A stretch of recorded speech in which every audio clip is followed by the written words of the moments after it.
जो कि vertically downward था, उसको ब्रेक करने के लिए भी हम उसका एक पैरेलल कंपोनेंट तोड़ेंगे और एक परपेंडिकुलर कंपोनेंट। और वो कैसा होगा, उसके लिए पहले तो मैं एक पैरेलल लाइन बना रहा हूँ, the line which is parallel to the plane, this plane. ठीक है ना, पैरेलल का मतलब ये जो प्लेन है उससे पैरेलल, ठीक है, और परपेंडिकुलर का मतलब है जो प्लेन है उससे परपेंडिकुलर। तो दो पैरेलल लाइन के बीच में अगर मुझे परपेंडिकुलर डिस्टेंस चाहिए तो ये होगा which will be perpendicular, right. ठीक है ना, परपेंडिकुलर डिस्टेंस। इसकी मैं एग्जांपल अगर साइड पे दिखा दूं, कोई भी दो पैरेलल लाइंस हो, उनके बीच का परपेंडिकुलर डिस्टेंस, ठीक है ना, which remains constant at every point. तो मैंने एक सेपरेट पैरेलल लाइन बनाई है और परपेंडिकुलर लाइन बनाई है, ठीक है। और ये जो W था, दिस W तो मैं साइड पे लिख लेता हूँ, ये वो मेरी ब्लैक लाइन थी जो कि वर्टिकली डाउनवर्ड्स थी, ठीक है। अच्छा, मुझे कल हमने प्रूफ किया था एंगल के बारे में कि this also will be theta, और वो थीटा क्यों होगा वो मैं दोबारा दिखा देता हूँ आपको।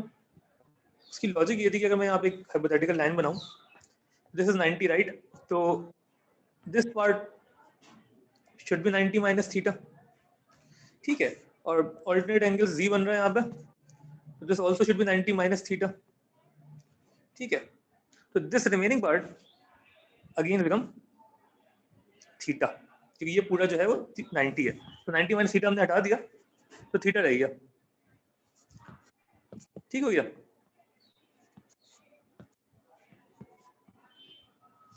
उसको मैं लिख देता हूँ थीटा, और दिस इज W, ये लाइन।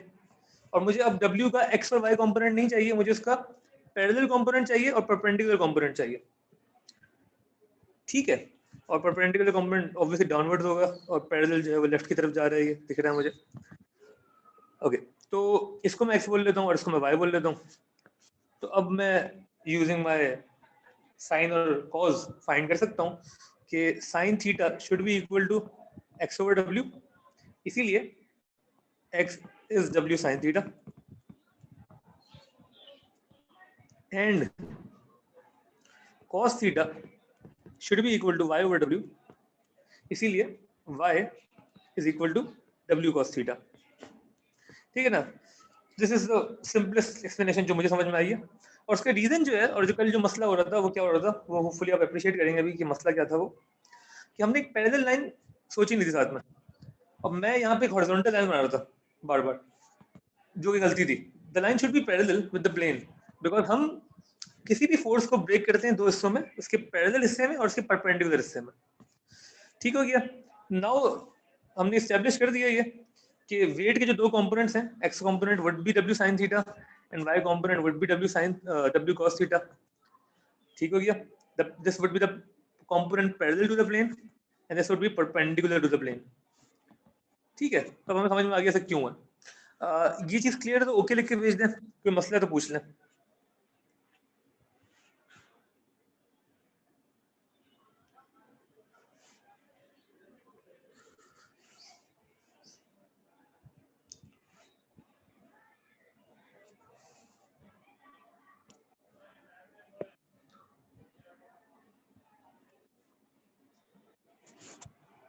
जी बाकी लोग कोई कंफ्यूजन है आज तक तो प्लीज पूछ लें। समरा, वनीजा, जैद, रिमशा, गया, तैयब, ये मोहम्मद, हानिया, अरीज।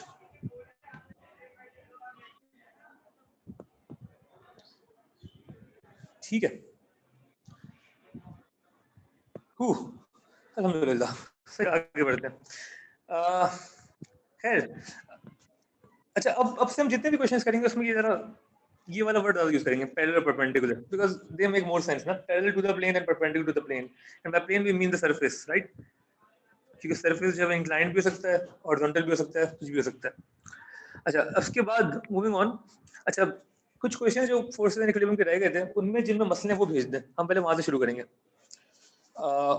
उसको पहले हम खत्म करेंगे और फिर हम कोशिश करेंगे कि हम थोड़ा सा न्यूटन लॉ को भी छेड़ दें। जिनमें फोर्सेस एंड इक्विलिब्रियम के जो क्वेश्चन रह गए वो बता दें। अच्छा, एक चीज और सॉरी मुझे याद आ गया, फोर्स एंड इक्विलिब्रियम में एक थ्योरम हमने नहीं किया था, जो कि बहुत कम यूज करना पड़ता है लेकिन पता होना चाहिए आपको, वो कहलाता है लामीज थ्योरम। जब तक आप क्वेश्चन भेज दें ग्रुप पे भेज दें तो बेहतर है, इसकी पिक्चर भेज दें जो क्वेश्चन आपको नहीं हुआ है M1 में अभी तक, तो हम उसको भी देख लेंगे और लामीज थ्योरम से हम शुरू करेंगे। ये थ्योरम लिख लें, ये मेरे ख्याल से फिजिक्स में नहीं पढ़ा होगा आपने। ये भी फोर्सेज एंड इक्विलिब्रियम का ही है। ये अप्लाई कब होता है, उसके लिए 3 शर्तें हैं जब आप इसको अप्लाई कर सकते हैं। अब आप थ्योरम है क्या वो मैं बताता हूँ। तो पहले वो शर्तें हैं जिसकी नेसेसरी चीजें वो लिख लें आप। नंबर 1, अच्छा ये भी फोर्सेज इक्विलिब्रियम में, ये फोर्सेज रिजॉल्व करते वक्त जो हम इक्विलिब्रियम में आती हैं उसके लिए बोलते हैं। तो उस वक्त there should be 3 forces only, sorry 3 forces only।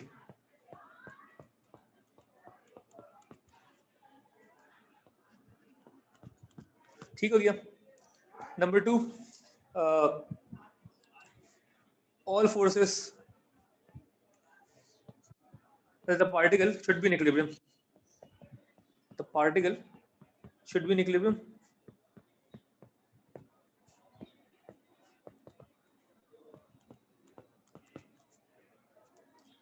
इसका मतलब वही कि इनके पैरेलल कंपोनेंट्स और परपेंडिकुलर कंपोनेंट्स इक्वल होने चाहिए।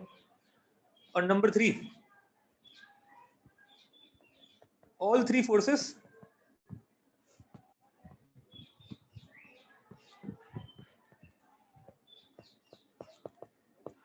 must be diverging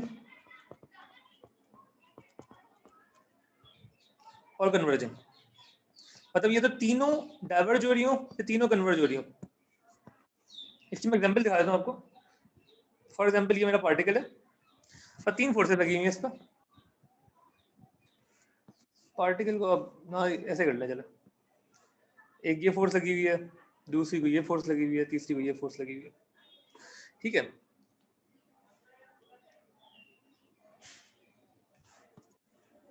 और ये तीनों जो है अभी मैं दिखा रहा हूँ कि ये डाइवर्ज कर रही है पार्टिकल से ना। ये पार्टिकल है आपका और इसको कर लें आप for example force A, this is a force B, this is a force C. A के ऑपोजिट जो एंगल बन रहा है वो है एंगल ए, ठीक है। बी के ऑपोजिट जो एंगल बनेगा वो है एंगल बी, और सी के ऑपोजिट जो एंगल बन रहा है वो है एंगल सी। ठीक हो गया। अगर इस तरीके कोई सीन है कि ये 3 फोर्सेस हैं, तीनों डाइवर्ज कर रही हैं, ठीक हो गया, और एंगल दिए हुए उनके, तो हम लिखेंगे, हम लिख सकते हैं जो लामीज थ्योरम अप्लाई होगा। वो थ्योरम क्या कहता है, sine A over A should be equal to sine B over B which should be equal to sine C over C. ये थ्योरम है। ठीक हो गया। इसकी मैं दूसरी डायग्राम में दिखा देता हूँ कि मतलब अगर कन्वर्ज की जगह डाइवर्ज कर रहे होंगे इसको कॉपी कर लें।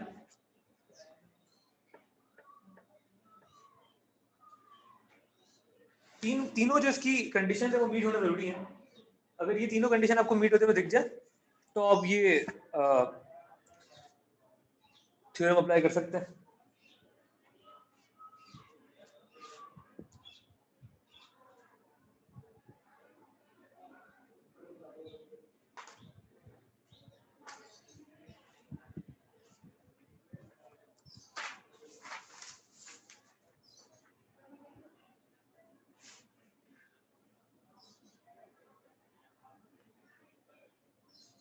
ठीक है, अच्छा इसकी जगह डाइवर्ज या कन्वर्ज भी कर सकती हैं। फॉर एग्जांपल यहाँ पे 3 फोर्सेस जो हैं वो इस तरीके से कन्वर्ज कर रही हैं। फोर्स ए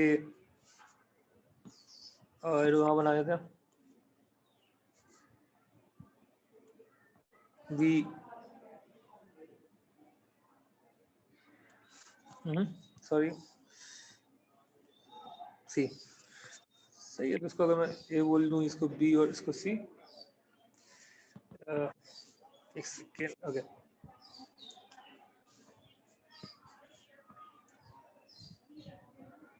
इसकी ए के वाले ऑपोजिट जो है वो एंगल ए हो जाएगा, बी के ऑपोजिट एंगल बी है, सी के ऑपोजिट एंगल सी है। ठीक है, तो तब भी यही चीज अप्लाई होगी, sine A over A should be equal to sine B over B is equal to sine C over C.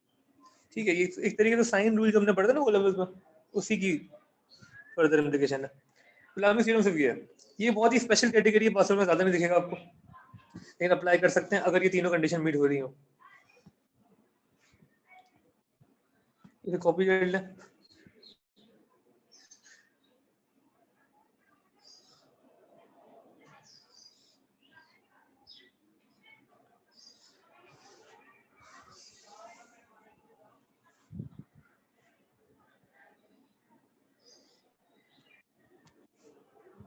ठीक है, अच्छा जो कुछ सवाल है अगर M1 के जो अभी तक नहीं हुए फोर्सेस एंड इक्विलिब्रियम में, तो वो मुझे सेंड कर दें ग्रुप पे, तो हम उनको देख लेंगे पहले।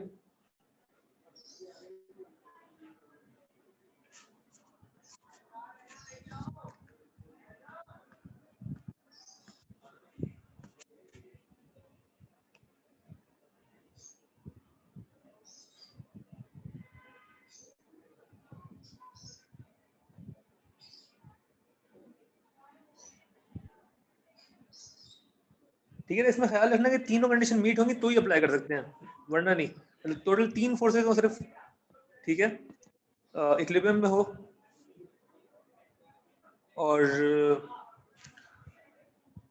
या तो तीनों डाइवर्ज कर रहे हो इस तरीके से, या तीनों कन्वर्ज कर रहे हो। एक minute.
in PB should be equal to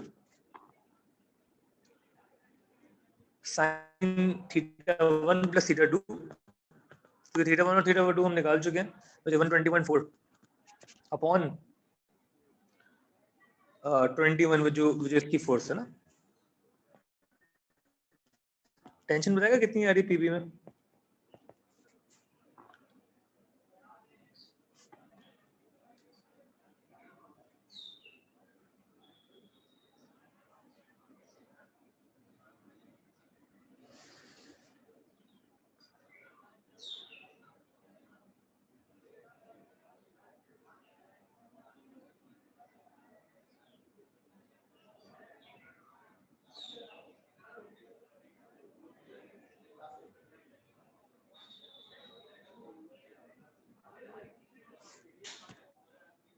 और 4 मिनट की बता दें क्या आंसर आ रहा है?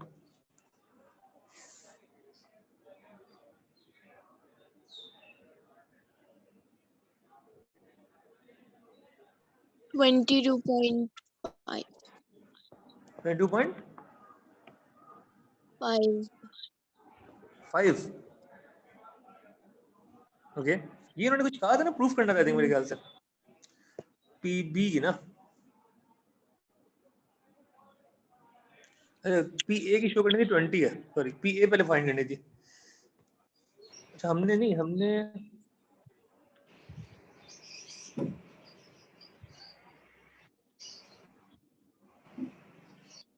पीए की तो फाइंड किया मेरे ख्याल से, हमने पीए था मेरे ख्याल से। वेट, sin थीटा 4 ओवर हाँ ये t1 था ना, t1 इज पीए। क्या आंसर आ रहा है इसका पीए का जी? 120.4, 36.8 और 67.3 का सम है। हाँ 120.4 नहीं तो गलत है ना? इसका तो हाँ गलत लिखा हुआ है ना, एंगल गलत है। क्या कर रहे हो यार, आंसर तो ये इसकी बात कर रही हो ना? जी सर। क्या है ये, जरा मुझे बताएं कितना है ये? 104 है। 104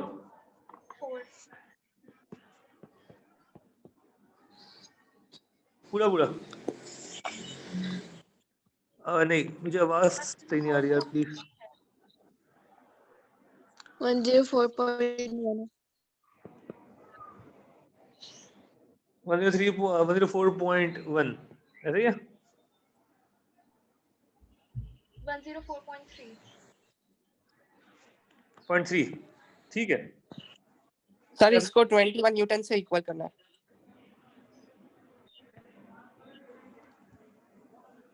कॉस की वैल्यूज को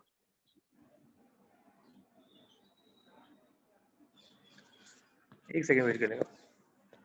यहाँ पे एंगल बता, उसको एंगल चेंज करते हैं, सिर्फ 104.3 करिए ना आप, 104.3 लिख दें उसकी जगह। अब मुझे बताएं इसकी वैल्यू क्या आ रही है? नहीं ये 120 कहाँ से आ गया? वेट यार एक सेकंड, आंसर्स का ना प्लीज देख लिया करो, सही है मैं बिल्कुल ही उसमें देख रहा होता हूँ, आंसर्स आपको खुद सही बताने हैं। लामिस थ्योरम अप्लाई कर रहे हैं हम, 4.3 सही है, और उम्मीद है कि बाकी दोनों ठीक है हमारे। बाकी दोनों क्या आए थे? 113.2 एंड 112.7 ना, ठीक है। तो थीटा 4 जो है sine of theta 4 divide by t1, t1 is tension in PA, the sin of theta 4 would be sin of 112.7 divided by tension in PA, which tension of PA कर लें इसको, should be equal to sin of theta 1 plus theta 2 जो कि 104.3 बन रहा था, divide by इसका wait, इसकी फोर्स विच इज 21। ठीक है, टेंशन ऑफ पी बता दें कितनी आ रही है?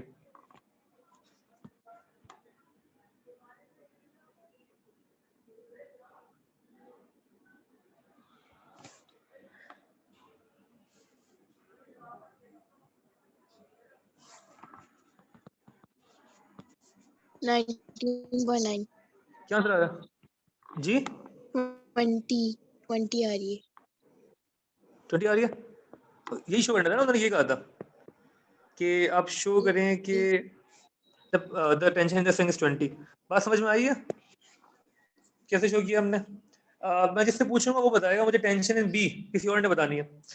होपफुली आपने फॉलो किया यहाँ तक, थोड़ा बहुत कैलकुलेशन एरर हो गया था इस वजह से हमारा आंसर थोड़ा गलत हो रहा था, ठीक कर दिया हमने इसको 20 newtons. Okay, tension in B which is tension of PB, theta 143.2 है। 143.2, अच्छा ये वाला, आप 113। हाँ ठीक है बिल्कुल ठीक है, thank you. Okay, tension in PB, रुक जाए, होपफुली बाकी लोग सुन रहे हैं, मुझे जरा देखने दें। Okay,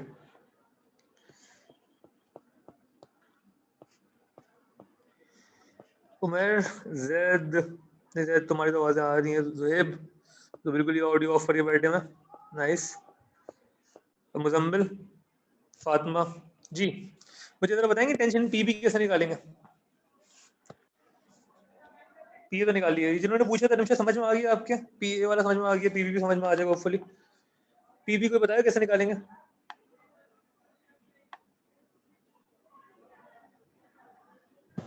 Sin 104.3 upon 21 sine 104.3 equals to upon 21। अच्छा 104.3 आपने कौन सा एंगल लिया?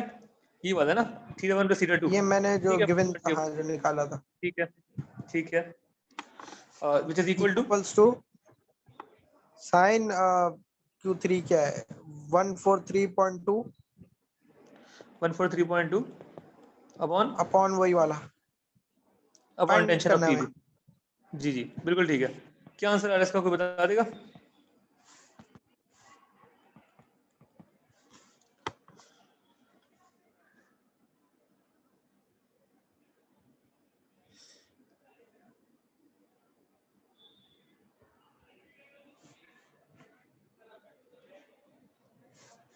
कितना आ रहा है ये?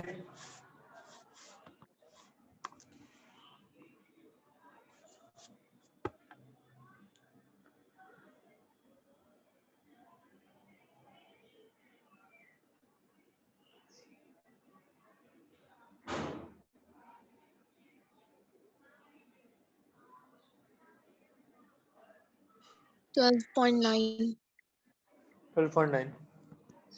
ठीक है, ये लामिस थ्योरम से करना बेहतर है, वरना आपको इसमें यही करना होता कि जैसे हमने पहले किए थे कि आप इसको सोचते कि यार इस फोर्स का एक्स और वाई कंपोनेंट में ब्रेक करें, इस फोर्स का एक्स और वाई कंपोनेंट में ब्रेक करें, तो उसके लिए आपको एंगल्स चाहिए होते, आपको ये वाला एंगल चाहिए होता, इसके लिए ये वाला एंगल चाहिए होता, और फिर आप वही काम करते हो, थोड़ा सा ज़्यादा रिलेटिवली लंबा काम होता है। ये अभी शायद लंबा लग रहा होगा, हमने हम थोड़ा टाइम लगाया इस क्वेश्चन पे, लेकिन ये रिलेटिवली ईजियर वे है।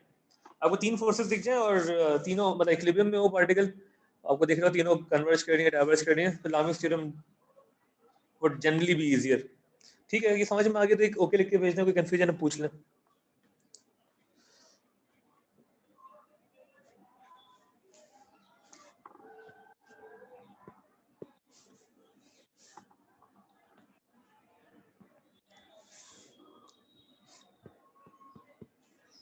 ठीक है, अच्छा और क्वेरीज जो है वो भेजना ग्रुप पे, यहीं से ग्रुप को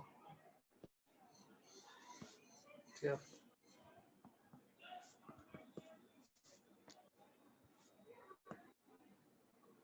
दिस वन।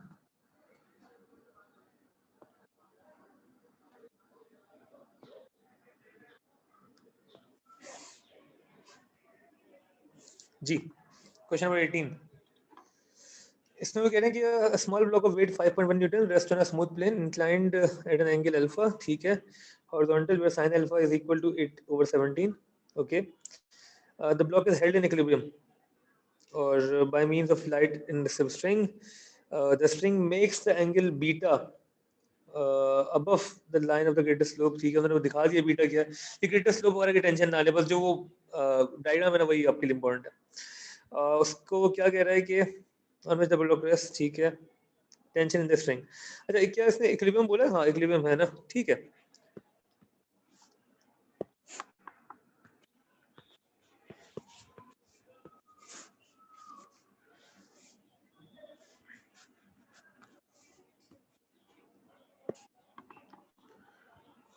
ओके, तो अल्फा पे है और ब्लॉक कोई बीटा तो डाल है।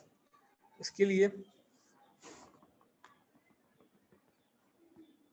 जैसे अल्फा, ठीक है, ये ब्लॉक बना हुआ है और इस पे जो फोर्स लग रही है वो इसको बीटा पे लग रही है ना, ठीक है।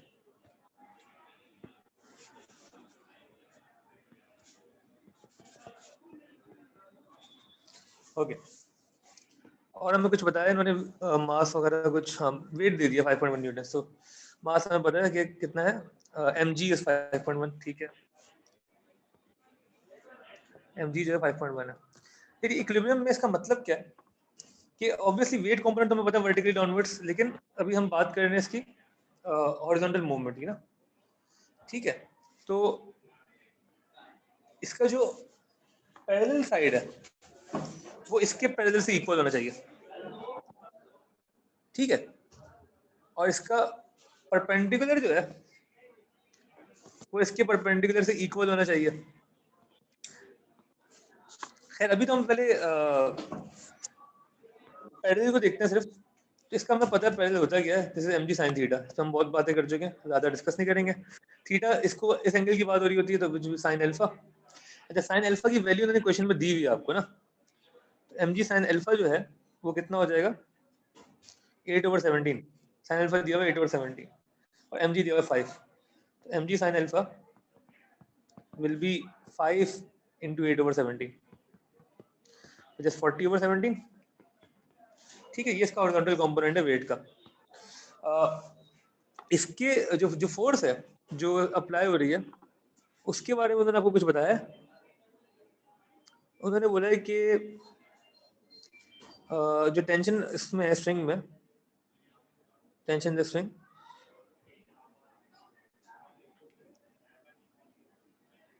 एक सेकंड, ठीक है,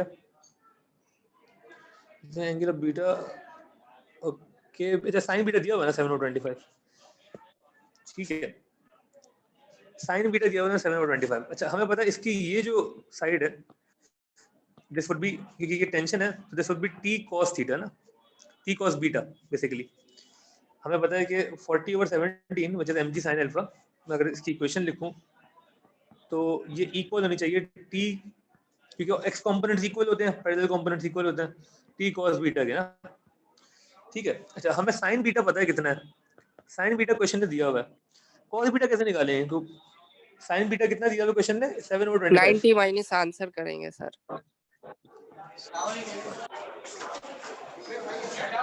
sin बीटा दिया हुआ 7/25, नहीं 90 माइनस से नहीं करेंगे, इसको ऐसे कर लें आप, इसके लिए ट्रायंगल बना लिया करें, ये बीटा है 7/25 था ना, कितना था sin बीटा, एक सेकंड, 7/25 जी, sin होता है ऑपोजिट और हाइपोटेनस, तो ऑपोजिट 7, हाइपोटेनस 25 है, ये निकाले कितना आ रहा है, इसकी वैल्यू बताएं कितनी आ रही है x की, जल्दी से। पाइथागोरस थ्योरम, 25 का स्क्वायर माइनस 7 का स्क्वायर अंडर रूट करें, जब भी साइन दिया होगा और cos निकालना होगा तो ऐसे करेंगे, ट्रायंगल मेथड। x बताएं कितना आ रहा है,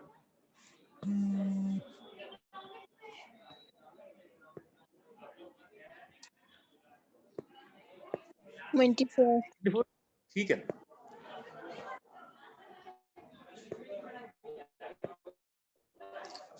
दिस इज 24, ठीक हो गया। तो mg sin अल्फा तो हम निकाल चुके हैं 40/17, this should be t cos beta ना, t बीटा, cos बीटा का क्या होगा 20 से निकाल लो, सही है, t की वैल्यू आ जाएगी, इससे निकाल लेगा, ठीक है। और कोई क्वेरी तो ग्रुप पे भेज दें यार, उसका मैं सॉल्यूशन भेज दूंगा। शायद हम वीकेंड पे एक ऑनलाइन क्लास एक्स्ट्रा रखें, उसके बारे में बता दूंगा आपको मैं, ठीक है। क्लास हम भी यहीं पे खत्म कर रहे हैं, ओके, अल्लाह हाफिज़।